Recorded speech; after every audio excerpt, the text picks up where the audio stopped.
Hi everyone, in front of me I've got Xiaomi 15 and let me share with you how to add or remove a Google account in this device.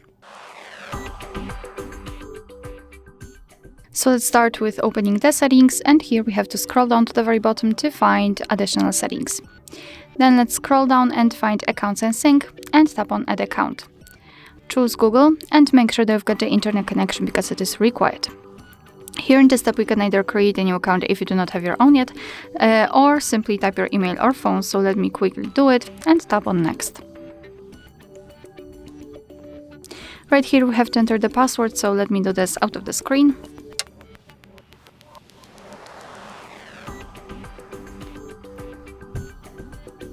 Okay, so let's tap on next.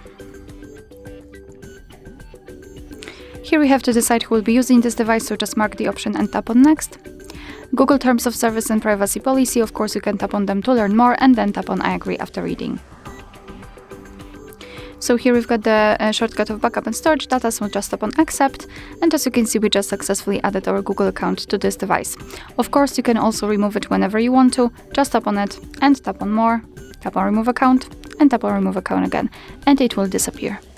Alright, so that will be all. Thank you so much for watching. Please hit the subscribe button and leave the thumbs up.